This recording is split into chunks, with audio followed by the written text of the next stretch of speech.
하나님 말씀 마가복음 1장 14절부터 20절까지 말씀을 봅니다. 요한이 잡힌 후 예수께서 갈릴리에 오셔서 하나님의 복음을 전파하여 이르시되 때가 찼고 하나님의 나라가 가까웠으니 회개하고 복음을 믿으라 하시더라. 갈릴리 해변으로 지나가시다가 시몬과 그 형제 안드레가 바다에 그물 던지는 것을 보시니 그들은 어부라. 예수께서 이르시되 나를 따라오라. 내가 너희로 사람을 낚는 어부가 되게 하리라 하시니 곧 그물을 버려두고 따르니라. 조금 더 가시다가 세베대의 아들 야고보와 그 형제 요한을 보시니 그들도 배에 있어 그물을 깁는데 곧 부르시니 그 아버지 세베대를 품꾼들과 함께 배에 버려두고 예수를 따라가니라. 아멘. 오늘 본문에는 세 종류의 세 가지 사람들의 부르심을 입은 사람들이 나옵니다. 먼저는 세례 요한이지요. 세례 요한은 태어나면서부터 부모가 부르심을 입어서 태어난 아이를 성별해서 그렇게 키웠습니다. 나시린으로 키워져서 그렇게 광야로 갔다가 예수님의 길을 예비하는 그 사명을 끝까지 잘 감당해내었습니다. 할렐루야. 두 번째 예수 그리스도이십니다. 예수 그리스도는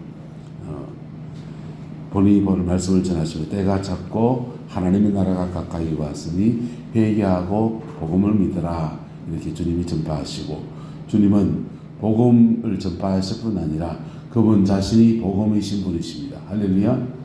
근데 또 하나의 제자들이 부르심을 입은 사람이 나옵니다. 갈릴리 해변을 지나시다가 시몬과 그 형제 안드레, 그 다음에 보면 야고보와 그 형제 요한, 이렇게 네 명의 사람을 주님이 부르시는 것을 봅니다. 이 사람들은 이분들은 복음 그 자체는 아니에요. 하지만 복음을 전하는 사람으로 부름을 입은 사람들입니다. 할렐루야. 에덴 동산에서 모든 것이 행복하고 모든 것이 좋고 모든 것이 풍성한 속에서 하나님은 몇 가지 은혜를 주셨습니다. 먼저 사람을 하나님의 형상대로 지으셨어요. 두 번째는 하나님의 형상대로 지음받기 위해서 흙으로 만드시고 그 코에다가 생기, 루아흐, 성령을 부어주셨습니다. 세 번째는 그와 동력할 수 있는 에제르, 아담은 하나님의 형상, 에제르, 하와를 돕는 배필이라고 했는데 헬라어로는 히브리어는 에제르라고 하거든요. 그래서 돕는 배필, 동력자를 세워주셨습니다. 그리고 또 하나 더 하시는, 그렇게 세우신 이유가 뭡니까? 마지막은 사명을 주신 겁니다. 땅을 정복하고 다스리고 지키라고 하는 세 가지 사명을 그들에게 안겨주셨어요. 인생을 살면서 우리는 이 땅을 살아가는 중에 내가 무엇하며 살 것인가 라고만 깨달아도 굉장히 큰 축복이에요. 구룡포에서 목회하는, 여기 와서 목회하면서 앞으로 또 보게 될지 모르겠습니다만은 저희보다 연세가 좀 있으신 분들, 이런 분들 이렇게 만나면 부모님 때 너무 가난하기도 하고 또 이제 부모님이 이렇게 눈이 떠여지지 않아서 세상을 보는 안목이 없어서 이 진로를 잘 잡아줘야 될 사람들을 못 잡아주는 분들을 봅니다. 이분은 공부머리가 되는 사람인데 공부로 길을 나갔으면 참 좋았겠다 이런 분도 있고, 이분은 신앙이 좋고 은혜가 많고 목회자의 길을 걸었으면 좋았을 텐데 참 그 길을 못 잡아주었네 이런 사람들이 있고요. 또 어떤 사람은 손재주가 많고 기술이 좋은데 대인관계가 어려운 사람들이 있습니다. 그런 사람들은 기술자가 되는 게, 엔지니어가 되고 자기 직업을 통해서 사람을 많이 만나지 않는 직업군으로 하는 게 좋잖아요. 요즘은 고등학교 때, 중학교 때 진로 지도 적성검사 해가지고 딱딱 찾아내가지고 길을 그렇게 잡아줘요. 이게 길을 잡아주는 것이 부모가 정확하게 잡아주는 건 아니지만은 그 길 언저리에 가는 데까지 도움을 되는 데는 상당히 도움이 되는 것이지요. 근데 길 잡아줘야 될 부모 세대가 잘 잡아주지 못해서 더 나은 인생을 살 수 있는 사람이 참 어려운 생을 살아가는 걸 볼 때 안타까운 마음이 많이 들어요. 그런데 그렇게 길을 잡아주어서 그렇게 인생의 길을 찾아가는 것도 너무 귀한 건데, 그보다 더 귀한 것은 사명을 찾고 자라가는 것입니다. 할렐루야. 자기 사명을 알고 가는 것입니다. 내 부르심을 알고 가면 그 부르심의 끝에서 하나님이 우리를 위해서 예비하신 천국의 상급이 있고 그 부르심 안에서 하나님이 이루어 가시는 주님이 도우시는 놀라운 역사들이 있고 가장 보람되고 가장 아름다운 인생이 펼쳐집니다. 할렐루야. 부르심을 아는 데 있어서 가장 베이직한 것은 직업이나 자신의 그 적성입니다. 하나님의 부르심과 그 부르심 꼭 목사 되는 것만 아니잖아요.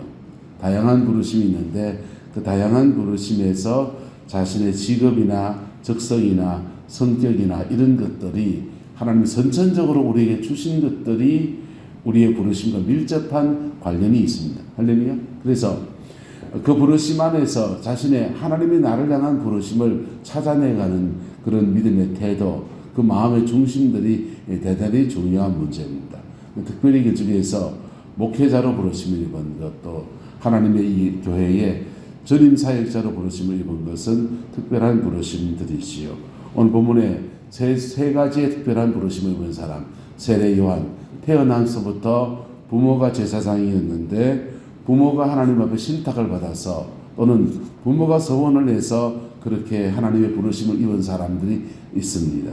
그리고 그 부르심 따라서 부모가 그렇게 부르심을 입었으면 부모가 잘 양육해야 됩니까? 안 해야 됩니까? 잘 양육해야 되죠. 부모가 그 믿음 안에서 그 아이를 주의 종으로 아예 양육해 버린 사람, 그 세례 요한입니다. 우리 아이가 서울의 수색교회에 신학교 4학년 때 전사로 이제 처음 나갔습니다. 자기는 이제 전사로 처음 나가서 덜덜덜덜 떨면서 뭐 해야 될지 몰라가지고 쩔쩔 밀면서 이제 갔는데 거기는 부목사님이 야, 종이나 쫄지 마 이러더니 이렇게 말하고 너는 경력사원이야 이러는 겁니다. 왜 경력? 눈 빨리 보니까 너 목사 안 되잖아 이놈아 이러더라는 거예요. 목회자 아들이기 때문에 집에서부터 목회자가 뭐 해야 되는지 목회자가 어떻게 하는지 그런 것들에 대해서 훈련되어 있지 않느냐 이 얘기를 하는 것이죠.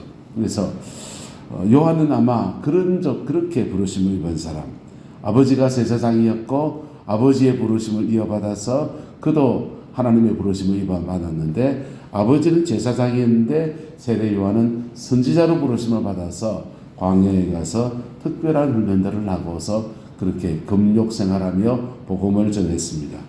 근데 예수님은 너무나 위대하신 복음 그 자체이신 분이십니다. 할렐루야.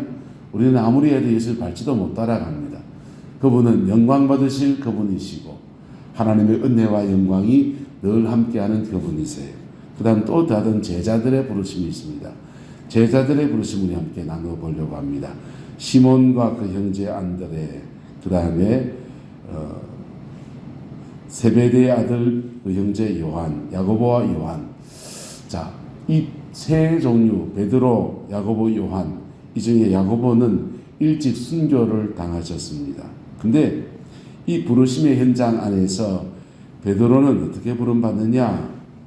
시몬과 그 형제 안드레가 바다에 뭐하다가요? 그물을 던지다가 구원을 받습니다. 부르심을 입었습니다. 그물 던지는 사람. 그리고 요한은요, 배에 있어 그물을 마는데 깁고 있더라 그랬어요. 요한은 그물을 깁고 있는 사람. 근데 그들의 부르심의 현장에 이 두 가지 모습이 그들의 평생의 모습과 너무나도 일치합니다. 그물을 던지는 베드로 같은 사람은 그 오순절날 성령이 임하고 난 뒤에 말씀을 전하는데 그 말씀을 전할 때 5,000명이 돌아오고 3,000명이 돌아오고 그물을 던지는 사람으로서 굉장히 강력한 하나님의 영광의 도구로 그렇게 쓰임받습니다. 복음을 전하러 나갈 때 베드로가 복음을 전하는 중에 죽은 자를 살리기도 하고 온갖 기적과 이적이 베드로를 따라다닙니다. 그런데 그물을 깁는 사람 요한은요. 요한은 아무 기적을 행했다는 표적이 성경에 전혀 나오지를 않아요. 요한은 성령을 안 받은 사람입니까? 요한은요, 모든 제자가 예수님을 부인하고 떠난 그 자리에서 십자가의 끝까지 따라간 사람입니다. 그리고 십자가상에서 주님이 말씀하시는 그 마지막 말씀 한 말씀까지 또렷하게 들은 사람이고, 예수님께서 자신의 어머니가 그 십자가상 옆에 와 있는데 그 어머니에게 아들로서의 도리, 그리고 예수 어머니가 그때 하나님의 은혜를 입었더니 그를 신앙의 가족으로 받아들여 달라고 누구한테 부탁하느냐? 부탁할 사람이 아무도 없어요. 누구만 있습니까? 요한만 있습니다. 그래서 요한에게 말합니다. 보라, 너의 어머니로다. 그래서 요한이 예수님에게는 친동생이 있습니다. 그 친동생의 이름이 야고보입니다. 후에 야고보가 초대교회 지도자가 됐습니다. 그런데 그 야고보가 있는데도 예수님의 말씀 앞에 순종한다고 요한 사도가 그의 어머니, 예수님의 어머니를 끝까지 그렇게 모셨다고 하는 전설이 있어요. 그런데 그 요한 사도는 그렇게 놀라운 말씀 듣고 십자가의 그 모든 일들을 다 표적으로 그냥 보고서 정인이 될 수 있는 그 사람인데, 그분은 남들 앞에 서서 강력한 설교를 하고 그리고 5,000명을 구원하는 일에 그렇게 쓰임받지도 않습니다. 심지어 베드로와 요한이 성전에 올라가서 기도하러 올라가는데 그때도 성전 문 앞에 나면서부터 안전병이 되신 분이 거기 계신데 지체장애인이 있는데 그 손을 잡아 끌어당겨서 일으킨 사람은 요한이 아니에요. 베드로입니다. 나사렛 예수 이름으로 걸어라 하더니 벌떡 일어나 걸어나는 사람도 안전병이지만은 그 일으킨 사람도 하나님이 그렇게 쓴 사람도 베드로입니다. 요한은 하나님의 부름받은 사도가 아닙니까? 아니요. 요한 사도는 베드로와 전혀 다른 결을 가진 그런 사도로 그렇게 쓰임받은 것입니다. 그들은 배에 있어 무엇을 깁더라? 그물을 깁더라. 하나님 나라 위에서는 어떤 사람은 그물을 던지는 사람이 필요하고 어떤 사람은 그물을 깁는 사람이 필요합니다. 한국교회에 너무나 안타까운 목회자들 세계에 안타까운 것은 요즘은 그런 말조차 많이 그렇게 사라졌습니다. 노예에 모이고 목회자들끼리 모이면 그렇게 구분을 해요. 너는 불의 종이다. 너는 말씀의 종이다. 그러는데 불의 종과 말씀의 종, 성경을 연구하고 하나님의 말씀을 전하는 일에 연구하는 일에 깊이 빠져있는 분들은 말씀 중심의 신앙생활하고 그렇게 성도를 지도하는 사람들을 말씀의 종이다. 어떤 사람은 성령의 은사가 와서 불러 하면서 귀신을 쫓아내고 병 고치고 치유사회 가라고 부흥회를 다니고 하면 너는 불의 종이다. 그렇게 구분을 합니다. 여러분, 말씀의 불의 종은 만화책 펴고 설교합니까? 말씀의 종은 성령을 받지 않고 말씀을 전할 수 있습니까? 다 주의 성령 안에서 하나님이 영이 하시는 것입니다. 할렐루야. 각각의 부르심이 다른 거예요. 근데 요한 사도는 마치 말씀을 깁는 그물을 고치는 것과 같이, 그래서 요한 사도는 성경 중에서 가장 신약 성경 중에서 주옥 같은 성경 요한복음을 기록합니다. 요한 1서, 2서, 3서를 기록합니다. 그리고 장래에 된 일과 그 초대교회 박해 시절을 지나갈 수 있는 위대한 말씀 요한의 묵시록, 요한계시록을 기록하고 그렇게 하나님의 일을 그의 소임을 다한 것입니다. 베드로 사도는요. 베드로 사도는 금을 던지는 사람으로서 그렇게 복음을 전하고 그 위대한 일들을 또한 감당해 나갔습니다. 각각 부르심이 다른 것입니다. 베드로 없이 요한이 있을 수 있습니까? 요한 없이 베드로가 있을 수 있습니까? 그렇게 되면 어떻게 되느냐? 애금발 딛고 뛰는 거예요. 하나님의 나라에서 누군가 이쪽 발이 되어줘야 되고 한쪽은 이쪽 발이 되어줘야 됩니다. 그래서 신약 성경에서는 성령의 은사를 나눌 때 그 다음 장은 여지없이 교회에 대해서 말해요. 교회의 지체됨에 대해서 말합니다. 교회의 지체. 하나님의 그리스도의 몸 안에서 지체됨의 역할 안에서 어떤 사람은 성령의 은사가 와서 말씀을 전하 능력을 행하고 병을 고치고 진리의 은사라 이렇게 풀어지기도 하고, 로마서 같은 데는 가르치는 은사, 다스리는 은사 이렇게 나갑니다. 다양한 은사와 함께 교회 안에서 함께 이루어져 가는 거예요. 할렐루야. 그리스도의 몸 안에서 이것은 하나인 것입니다. 마귀는 어떻게 하느냐? 사단의 역사, 사단의 여러 가지 이름이 있어요. 바알세불이라고 이름을 쓸 때는 더럽다, 파리들의 왕이다 이런 뜻입니다. 그런데 사단의 이름 가운데 디아볼로스라고 이름을 지은 게 있습니다. 디아볼로스라고 한 이름은 참소자, 이간시킨다, 분리시킨다 이런 뜻을 가지고 있어요. 사단의 이름 가운데 분리시킨다, 이간시킨다, 참소한다. 우리가 지은 죄를 하나님 앞에 참소하기도 하고, 그리고 서로 간에 이간을 시켜서 그리스도의 몸을 깨트려 버려요. 의견을 다르게 만들어 버립니다. 근데 다르게 만드는 그 가운데 우리가 한국 사람이 잘 속는 게 뭐냐 하면, 따라서 다른 것과 틀린 것을 구분해야 합니다. 다른 것과 틀린 것에 대해서 구분하지 못하는 겁니다. 베드로는 하나님의 부르심을 입어서 그물을 던지는 사람으로 나타납니다. 이게 드러난 사람이에요. 요한은 그 옆에 따라다니면서 베드로의 행적도 보고, 따라다니면서 예수님이 십자가 지는 데까지 보고, 그러면서 중보기도자로 아마 요한은 부름을 받은 것 같아요. 뒤에 숨어있는 사람입니다. 우리나라의 조영기 목사님은 위대한 그물 던지는 사람, 복음 전도자지요. 근데 조영기 목사님이 그물 던지는 사역 뒤에는 누가 있느냐? 그의 장모님이 되시는 최자실 목사님이 계셨습니다. 최자실 목사님은 늘 뒤에서 중보기도하는 사람이고, 그리고 함께 신학교 동기기도 하고, 그리고 그의 사위가 되어진 조용기 목사를 자기 사위를 앞에 세워서 그물 던지는 사람으로 그렇게 세워놓습니다. 하나님 앞에 우리의 부르심이 무엇입니까? 그물 던지는 사람이라면 그 일에 충성할 수 있기를 바라요. 그런데 내가 지금 그물을 깁는 사람이라면 묵묵히 그물을 깁는 것입니다. 할렐루야. 그리고 이 두 가지가 하나가 될 때에 그리스도의 몸 안에서 완성된 하나의 축복을 받게 됩니다. 마치 부부와 같습니다. 부부는 한 몸이잖아요. 반쪽이라 하지 않습니까? 남편과 아내가 똑같은 성향의 사람을 만나면 나중에 가면 별로 좋은 열매가 아니라 그러잖아요.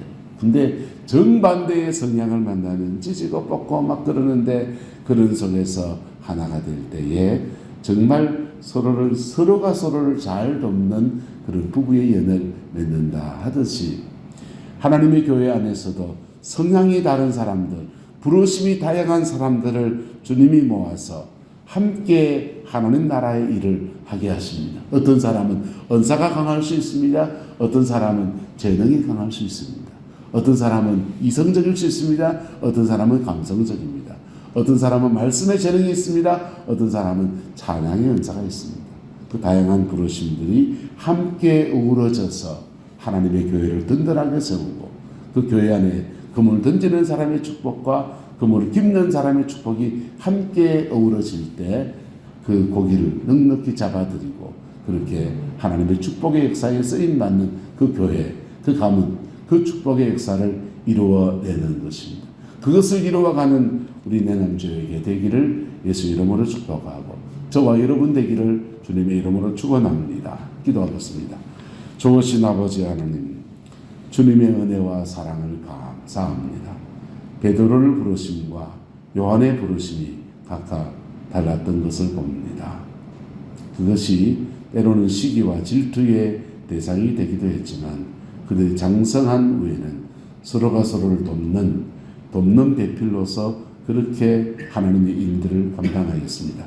우리 또한 그렇게 자라갈 수 있도록 축복하여 주시고, 그리스도의 몸 안에서 온전하여져가는 우리 모두가 될 수 있도록 축복하여 주옵소서. 오늘부터 가정을 돌아보는 신방을 하는데 하나님 주의 영이 함께 운행하여 주셔서 한 가정 한 가정 복음으로 보듬어 주시고 성령으로 만져 주셔서 아버지 하나님 십자가의 은혜 아래에서 온전해지는 아름다운 역사 있게 축복하여 주옵소서. 이 새벽 기도하는 모든 제목들마다 하나님이 응답하여 주시고 하나님의 영광으로 덮어 주장하여 주옵소서. 예수님 이름으로 축복하며 기도드리옵나이다. 아멘.